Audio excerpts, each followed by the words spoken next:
स्वागत है आपका नई धारा रेडियो की एक और पॉडकास्ट श्रृंखला में। यह श्रृंखला नई धारा के संस्थापक श्री उदयराज सिंह जी के साहित्य को समर्पित है। इस पॉडकास्ट में आप सुनेंगे उदयराज जी द्वारा लिखी कहानियां, संस्मरण व लेख।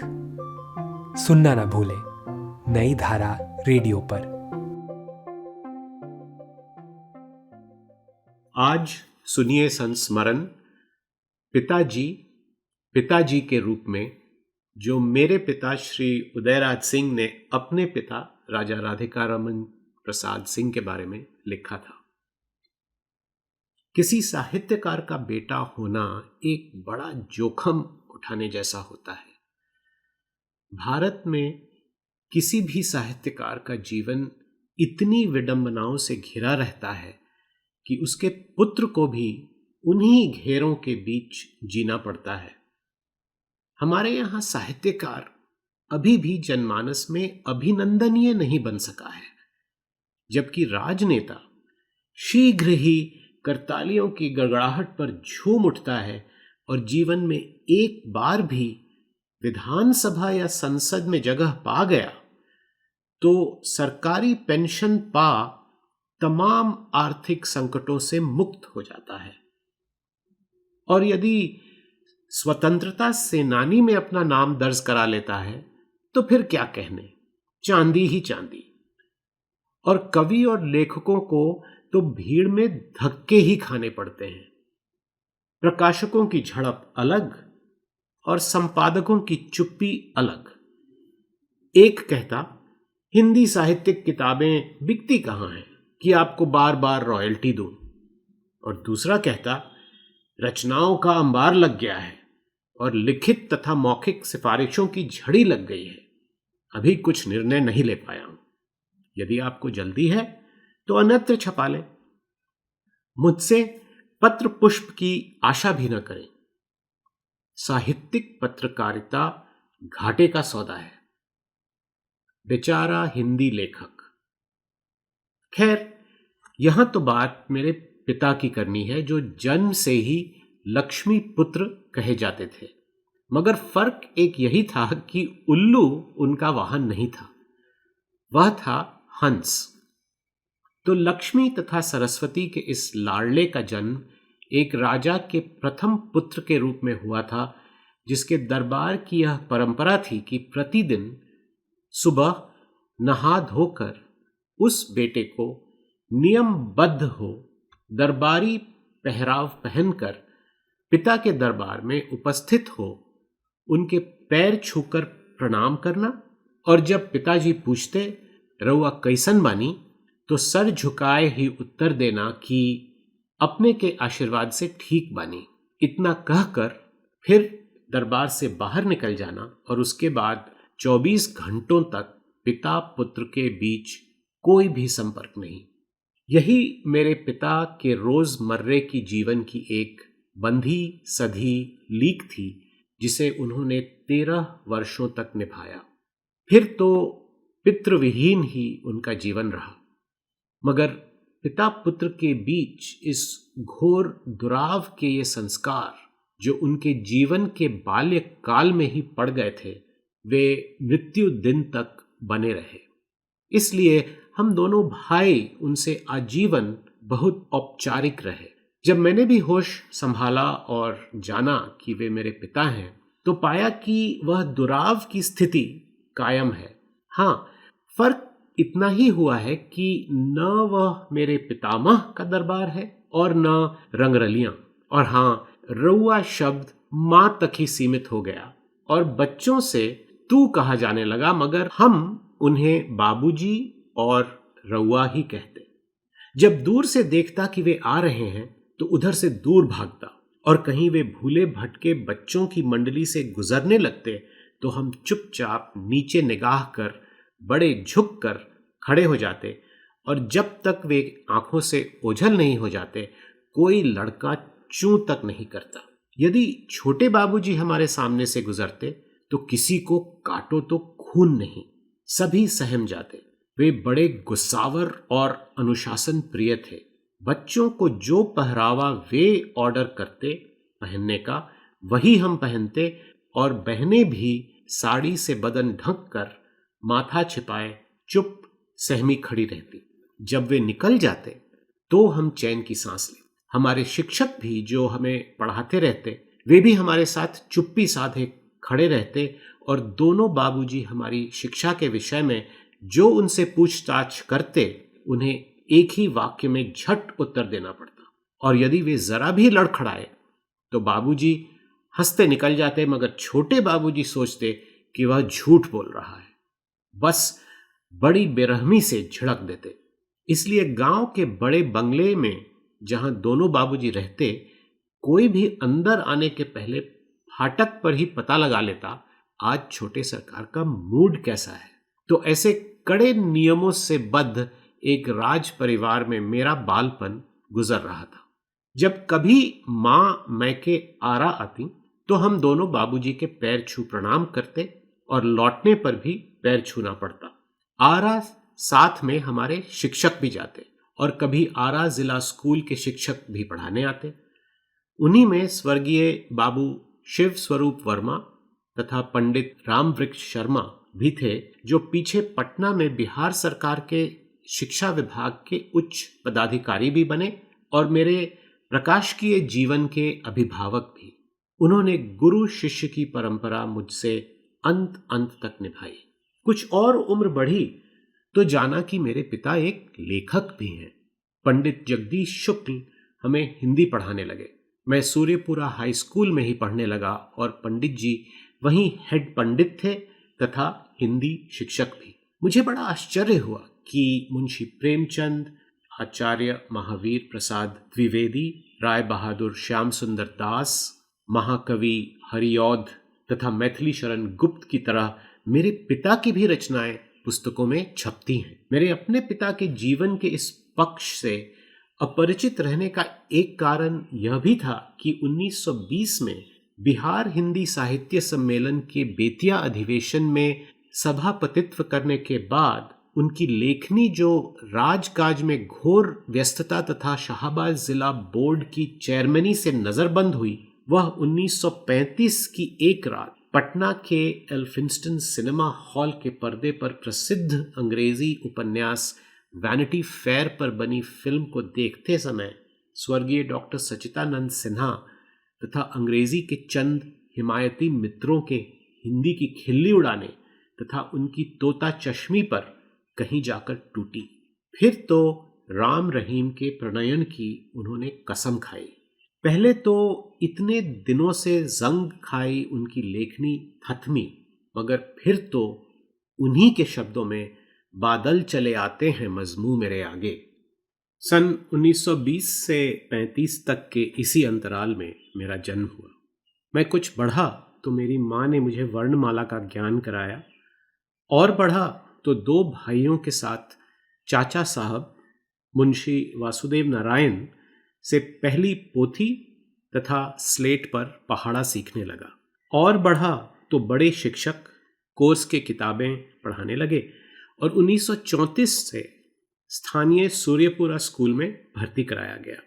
तो इस शैशव और कैशोर्य काल में मैंने अपने पिता को एक अनुशासन प्रिय बेलौस आदमी के रूप में ही देखा।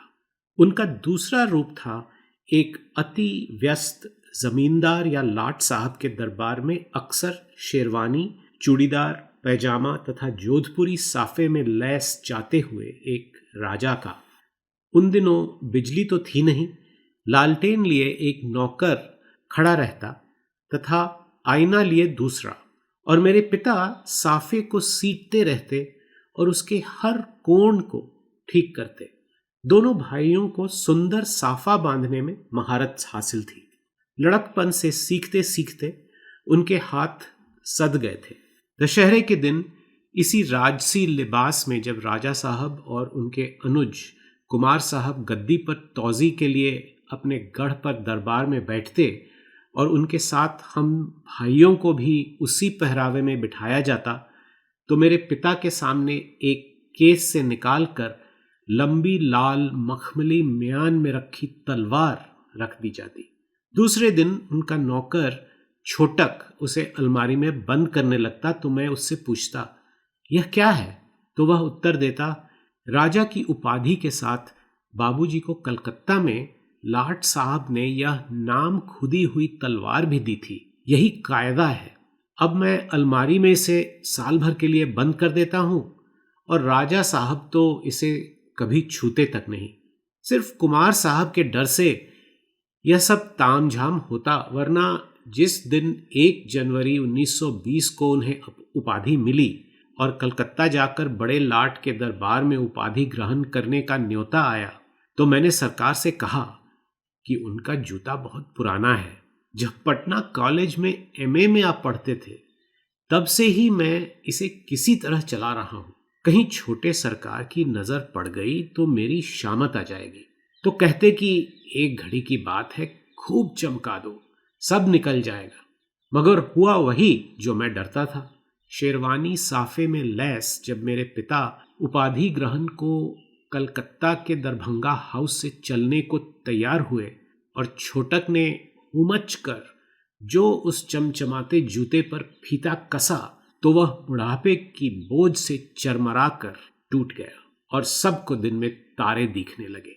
गवर्नर हाउस जाने का समय हो रहा था और उधर कलकत्ते की सड़कों की उग्र भीड़ को पार कर पुरानी फोर्ड गाड़ी को समय पर वहां पहुंचाना था। खैर, किसी अभिभावक के जूते से काला फीता निकालकर उस समय काम तो किसी तरह चल गया, मगर बड़े सरकार की जगह पर झिड़कियों की झड़ी छोटक को सनी पड़ी। यह किस्सा सुन मेरा बड़ा मनोरंजन हुआ और 1948 में जब वह तलवार एक रात मेरे बंगले से चोरी चली गई, तो मैंने मन ही मन सोचा, चलो आज मेरे पिता द्वारा अक्सर सभाओं में बोले जाने वाले ये वाक्य, सूर्यपुरा का वह जमींदार राजा राधिका रमन तो 15 अगस्त 1947 को ही मर मिट गया, दफना दिया गया। विदेशी शासन का कलंक था, साथ आया साथ गया। सार्थक हो गया, क्योंकि उस कलंक की यह तलवार भी प्रतीक और साक्षी दोनों थी। हम 3 भाई साथ ही रहते थे। बाबूजी को 2 पुत्र तथा छोटे बाबूजी को 1। हमें बंगले से बाहर जाने का कोई हुक्म नहीं था। गांव में भी मोटर या फिटन पर जाना होता, कभी पैदल जाना भी होता तो एक चपरासी या कोई मुंशी जी साथ जाते। बाहर के किसी भी लड़के या स्कूल के सहपाठियों से भी मिलने की इजाजत नहीं होती। कभी कभार किसी मित्र या रिश्तेदार की चिट्ठी भी आती तो उसे पिताजी बाहर ही खोलकर पढ़ लेते। फिर हमारे शिक्षकों से पूछताछ होती कि यह लड़का चरित्रवान है या नहीं। अमूमन वह चिट्ठी बाबूजी फाड़कर फेंक देते, कभी कभी हमारे पास भेज देते। एक बार बड़े भैया श्री बालाजी साइकिल से स्थानीय हॉस्टल में चले गए। फिर क्या था, भैया पर तो डांट पड़ी ही। जिसकी साइकिल थी उसकी हालत खास्ता हो गई, बच्चों को बिगाड़ रहा है। वह हमारी निजी बिजली मशीन का चालक जंग बहादुर था। उसी दिन से बंगले के अंदर आने से उसे मनाही हो गई। भैया को कॉलेज से इलाहाबाद के एक छात्र का पत्र आया। वह चोरी करते पकड़ा गया था और रस्टिकेट कर दिया गया था। फिर क्या हुआ, कुछ न पूछिए। हमारे चाचा साहब मुंशी वासुदेव नारायण, जो भैया के स्थानीय गार्जियन थे, उन्हें पिताजी ने फटकारा, ऐसे चरित्रहीन लड़के से बालाजी को क्यों मिलाया गया, क्यों उससे दोस्ती करने की छूट दी गई। चाचा साहब तो चुप, काटो तो खून नहीं। हमें स्कूल फील्ड में खेलने की मनाही थी। पहले ड्रिल टीचर आकर हमें ड्रिल कराते, फिर हमारे बंगले के अंदर बने टेनिस कोर्ट में शिक्षक आकर हमें टेनिस खिलाते, जो खेल हमारे पिता और छोटे बाबूजी दोनों का प्रिय था और वे खुद भी खेलते। उपन्यास पढ़ना हमें मना था, उसमें का श्रृंगार रस हमें बर्बाद कर देगा। एक बार राणा भैया, छोटे बाबूजी के पुत्र, स्कूल पुस्तकालय से रवि बाबू का प्रसिद्ध उपन्यास गोरा पढ़ने को उठा लाए। उस पर दोनों बाबूजी की नजर पड़ गई। किताब तो छिनी गई, लाइब्रेरियन बाबू की भी खूब मरम्मत हुई। बालकों को श्रृंगार रस की किताबें नहीं दी जाएं, ऐसी हिदायत हो गई। एक बार 1928 में हम कलकत्ता गए। बड़े भैया को कुत्ते ने काट दिया था और उसकी सुई वहीं पड़ती थी। तिलौथू के प्रसाद साहब मेरे पिता के मित्र थे और वहां उनका थिएटर हॉल था। हम उन्हीं के यहाँ ठहरे। उन दिनों कलकत्ता में थिएटर की धूम थी। बोलते हुए सिनेमा का युग प्रारंभ नहीं हुआ था। मेरे पिता को थिएटर देखने का बड़ा शौक था। बहुत बहस और खोज कर यह पता चला कि कोरिंथियन थिएटर में गणेश जन्म हो रहा है। यह एक धार्मिक खेल है और मेरी अविवाहित बहनों तथा हम दोनों भाइयों के भी देखने लायक है। माता पिता के साथ हम वहीं गए। एक बड़े हॉल में एक विशाल भीड़ में बैठकर स्टेज पर नाटक देखने का यह पहला सुअवसर था। मैं सहमते हुए अपनी माँ से सटकर बैठ गया। बीच में एक दृश्य आ रहा था जब दोनों स्तन से फूटकर दूध की धारा बहने लगती है। इस दृश्य को सिनेमा का प्रोजेक्टर चलाकर दिखाता था। बाबूजी ने देखा कि उनका बड़ा बेटा, जो उन दिनों 13 साल का था, यह दृश्य उसके देखने लायक नहीं। जब तक हॉल में अंधेरा हो, उन्होंने भैया से झट कहा, बालाजी जरा मोटर में चले जाओ और ड्राइवर से मेरा पान का डब्बा लेते आओ। भैया नीचे पान डब्बा लाने आए और जब तक वह लौटते यह सीन पार कर गया था और नाटक शुरू हो गया था। 1933 में हम अपने मामा और उनके साढ़ू महावीर बाबू, जो पीछे पटना के महाधिवक्ता हुए, के साथ इलाहाबाद मोटर से जा रहे थे। भैया कॉलेज में पढ़ रहे थे और मेरे माता पिता उन्हीं के साथ वहां थे। रास्ते में मामा और महावीर बाबू के ससुराल बनारस में काली मोहल्ला में रात बिताने को हम रुक गए। वहां चित्रा सिनेमा में इंदिरा एमए फिल्म चल रही थी। उसके नायक नायिका थीं बिलमोरिया और सुलोचना। उन दिनों दोनों सिने जगत के प्रख्यात कलाकार थे। महावीर बाबू बड़े सिनेमाबाज थे। शाम को पहुंचते ही वहां चित्रा में जाने का प्रोग्राम बन गया। मामा बड़े असमंजस में पड़े, मुझे कहाँ छोड़ा जाए। उनको डर था कि पिताजी को कहीं यह पता चल गया कि इंदिरा एमए मैंने भी देखी है तो उनके बहनोई मेरे पिता उन्हें खरी खोटी सुनाने से बाज नहीं आएंगे। फिर उनकी बहन माँ को भी ताने सुनने पड़ेंगे। उन्होंने अपनी उलझनों को महावीर बाबू को सुनाया, मगर वे तो खड़ इंसान थे। वे मुझे सिनेमा ले गए और कहा कि वे राजा साहब से मोर्चा ले लेंगे, किसी को भय खाने की जरूरत नहीं।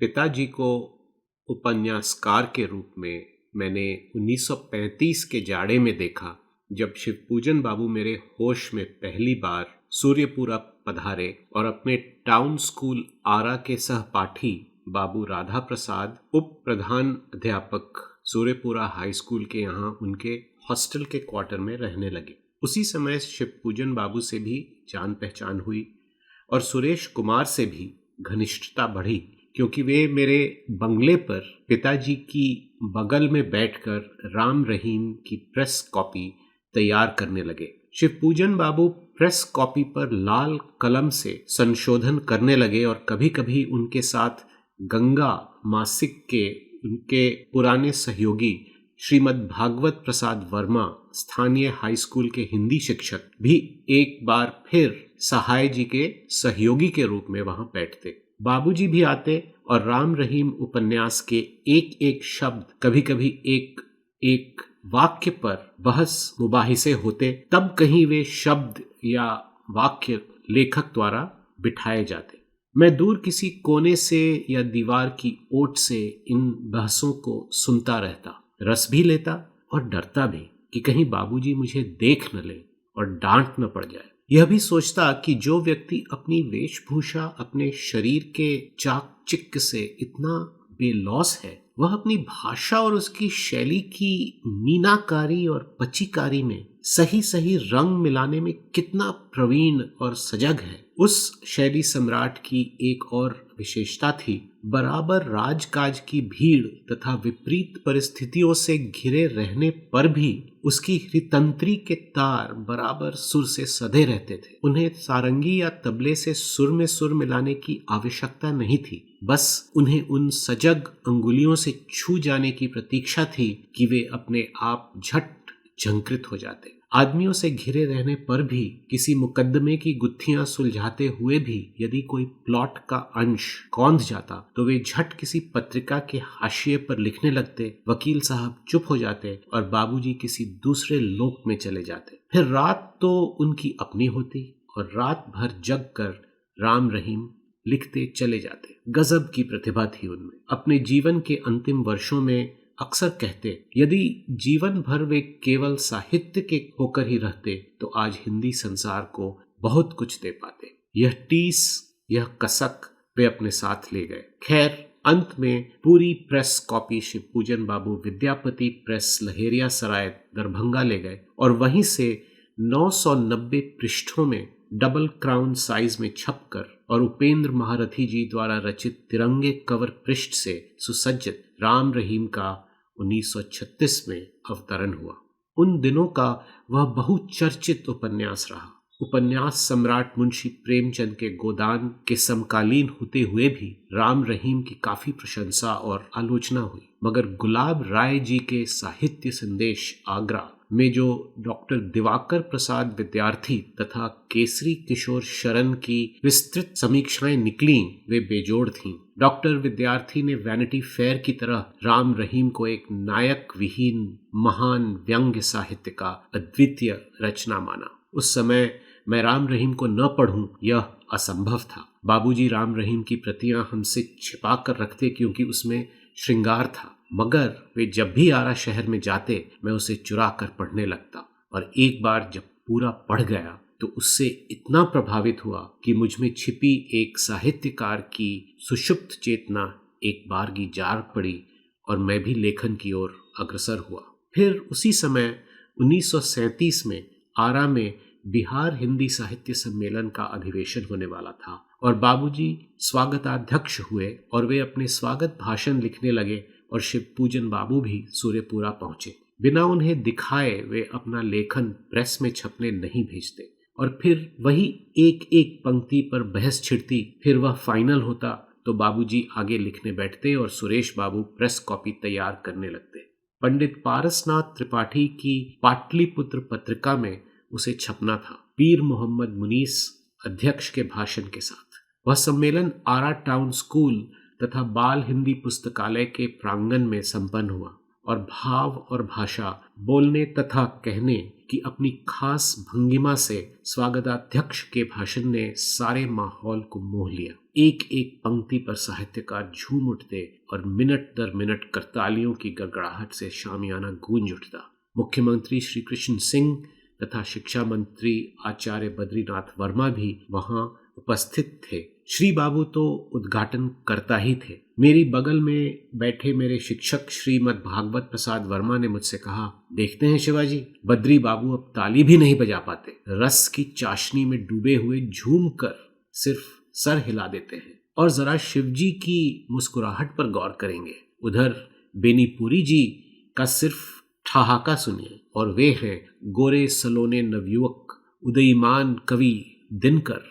वे उमंग में बोल उठते हैं, वाह राजा साहब, आपके विचारों से भले कोई सहमत न हो, मगर आपके भाव और भाषा पर तो सभी मुग्ध हैं, आत्मविभोर हैं। उस भाषण में बाबूजी ने हिंदुस्तानी का पक्ष ले लिया था। अनेक की तरह मुझे भी उस अद्वितीय शैली तथा भाषा ने डस दिया। फिर क्या कहने, मेरी उंगलियों के पोर पर भी लेखनी झूम उठी। उस भाषण का रसास्वादन लिए हुए जो मित्र आज भी मुझसे मिलते हैं तो उसकी पंक्ति दर पंक्ति झट सुना देते हैं। उफ, क्या जादू था उस शैली में। एक बार मैंने आचार्य देवेंद्रनाथ शर्मा को कहते सुना था कि भाषा और भाषण तो सभी लिखते हैं और बोलते हैं, मगर हर शब्द को और हर वाक्य को बोलने की कला विरलों ही को हासिल है। सन 1938 में मैं इलाहाबाद उच्च शिक्षा पाने हेतु पहुंचा। भैया तो पहले से ही वहां थे।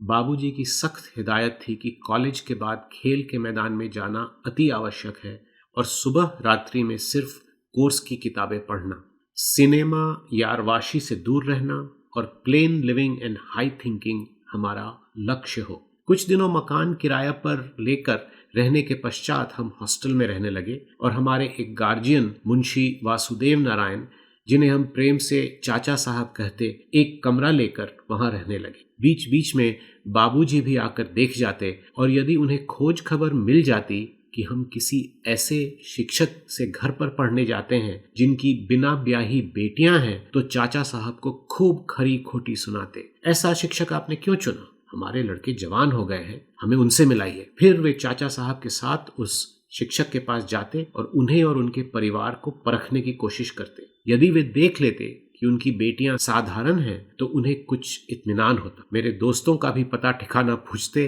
और उनसे कभी कभी मिलते भी। कॉलेज में पहुंचकर मैं कहानियां और नाटक खूब लिखने लगा और वे कॉलेज की पत्रिका में छपी, अन्यत्र भी छपी और इलाहाबाद विश्वविद्यालय में कुछ नाटक पुरस्कृत भी हुए। एक दिन दोस्तों की मंडली ने मुझे घेर लिया और यह प्रस्ताव रख दिया कि अब ये कहानी संग्रह के रूप में प्रकाशित कर दी जाए। मैं बड़े असमंजस में पड़ा और उनसे बराबर ना कहता रहा, मगर किसी ने मेरी एक न सुनी। मेरे एक मित्र हरि कृष्ण का जैनेन्द्र कुमार जी से बहुत घनिष्ठ संबंध था। उसने यह वादा कर दिया कि वह जैनेन्द्र जी से उसकी भूमिका भी लिखवा देगा। अब तो मेरे पैरों में भी पंख लग गए। मैंने सुरेश जी को कहीं से पकड़कर उस संग्रह की प्रेस कॉपी तैयार करा ली। जैनेन्द्र जी ने भूमिका लिखकर मेरी पीठ ठोक दी, आशीर्वाद भी दिए और परिवार की परंपरा के अनुसार हर नया काम प्रारंभ करने के पहले पिताजी की आज्ञा ले लेने की बात पर सारा मामला अटक गया। खैर, हिम्मत कर मैंने अपने हॉस्टल से पिताजी को उनके आशीर्वाद के लिए एक पत्र भेजा तथा पुस्तक उन्हीं को समर्पित करने की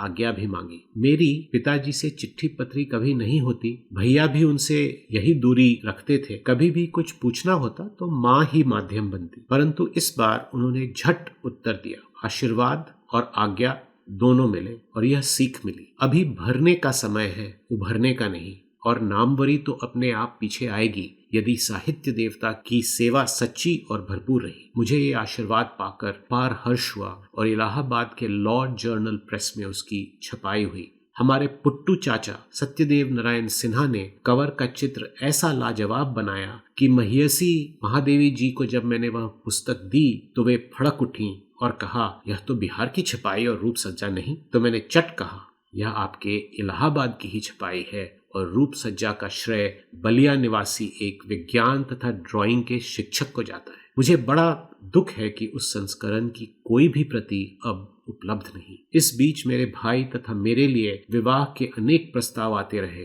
परंतु मेरे पिता सब प्रस्तावों को ठुकरा देते और यही उत्तर देते, जब तक वे बीए पास नहीं कर जाते और अपने पैरों पर खड़े नहीं हो जाते, मैं इनका विवाह नहीं कर सकता। जमींदारी का कौन ठिकाना, विश्व युद्ध के उपरांत कांग्रेस सरकार के आते ही जमींदारी चली जाएगी तो इन बच्चों का क्या होगा। मेरा तो जीवन कट गया, मैं इन्हें अभी जुए में जोतने को तैयार नहीं। शिक्षा समाप्त कर पारिवारिक परंपरा की तरह उनके साथ सूर्यपुरा रहकर जमींदारी का काम सीखने लगा। प्रतिदिन ऑफिस जाता और पुराने मुलाजिमों द्वारा जमींदारी की गुत्थियों को समझने लगा। कुछ बाबूजी भी सिखाते, मगर लेखापाल महोदय को सख्त मनाही थी कि राजा साहब की पासबुक तथा किस बैंक में कितने रुपए रखे हैं इसकी खबर हमें न हो। उनका ख्याल था कि यदि बच्चे यह जान जाएंगे कि बाबूजी और छोटे बाबूजी के पास कितना धन है तो वे इत्मीनान से बैठ जाएंगे और उनकी पैसे कमाने की सारी प्रवृत्ति मारी जाएगी, फिर ये निकम्मे हो जाएंगे। फिर शिवपूजन बाबू की प्रेरणा से अशोक प्रेस खुला। प्रथम व्यवस्थापक पंडित हवलदार त्रिपाठी, जो बाबूजी और आदरणीय शिव जी दोनों के प्रिय पात्र थे, बनाए गए। श्री जयनाथ मिश्र जी को भी शिवपूजन बाबू बुला लाए और उसका चार्ज देते हुए मेरे पिता ने इन लोगों के सामने मुझसे कहा, अब यही तुम्हारी आजीवन रोजी रोटी का साधन होगा। खूब मन लगाकर रात दिन खटो, अब जमींदारी का भरोसा छोड़ो, वह तो पाब और रकाब है। जितना बुद्धि और श्रम इसमें लगाओगे उतना ही तुम्हें मुनाफा हो। इतना कहकर वे प्रेस से चले आए और मेरे दूसरे पिता आचार्य शिवपूजन सहाय ने सीख दी, राजा साहब की पुस्तकों की बर्बादी मुझसे देखी नहीं जाती। इन्हें व्यवसाय से क्या मतलब, जो आता है वही इनसे पुस्तकें ठग ले जाता है, फिर पैसा देना तो दूर दर्शन तक नहीं देता। इधर प्रेस वाले छपे हुए फर्मों को दीमक से चटवा देते हैं, सब पैसे डूब जाते हैं। पहले उनकी पुस्तकों को छपवा लें। एमए में राम रहीम है और आईए में सूरदास, मगर पुस्तकें बाजार में उपलब्ध कहाँ हैं। विद्यार्थी एक दुकान से दूसरी दुकान दौड़ते हैं। तो शिवपूजन बाबू की राय से मुख्यतः पिताजी की किताबों को प्रकाशित करने के लिए पटना में 1946 में अशोक प्रेस की स्थापना हुई। उसकी स्थापना के 5 वर्ष बाद जमींदारी भी चली गई और उसके उपरांत मेरे पिताजी ज्यादातर मेरे ही साथ पटना रहने लगे। अब उनका ज्यादा समय पढ़ने लिखने में बीतने लगा और जिस तेजी से वे लिखते जाते उसी तेजी से हम उनकी पुस्तकों का प्रकाशन भी करने लगे। पिताजी में समय के साथ अपने को भी बदल देने की अपूर्व क्षमता थी, और अब वे मेरे साथ एक पिता के रूप में नहीं, एक अभिभावक के रूप में रहने लगे और अपने हर अहम मामले में मेरी राय सुनते और मेरी समस्याओं का निदान भी ढूंढते। यह सिलसिला उनकी मृत्यु के दिन तक चला और मैं अपने आप को बहुत भाग्यशाली मानता हूं कि अपनी माँ और पिता दोनों के अंतिम दिनों तक प्रभु ने उनकी सेवा करने का मुझे सुअवसर दिया। अपने छोटे बाबूजी तथा राणा भैया, अपने चचेरे भाई की भी मुझे अंत तक सेवा करने का सौभाग्य मिला। आखिर यह शरीर किसी के काम आ जाए, किसी की सेवा कर ले, तो वह शरीरधारी धन्य धन हो जाए। किसी के आंसू पोंछने और किसी की सेवा कर देने से बड़ा तो शायद कोई धर्म नहीं। इस पॉडकास्ट को सुनने के लिए आपका धन्यवाद। हम आशा करते हैं कि हमारी यह प्रस्तुति आपको ज़रूर पसंद आई होगी। अन्य पॉडकास्ट्स, वीडियो इंटरव्यूज़ आदि के लिए नई धारा को सभी सोशल मीडिया प्लेटफॉर्म्स पर फॉलो करें। जल्द ही आपसे फिर मुलाकात होगी। धन्यवाद।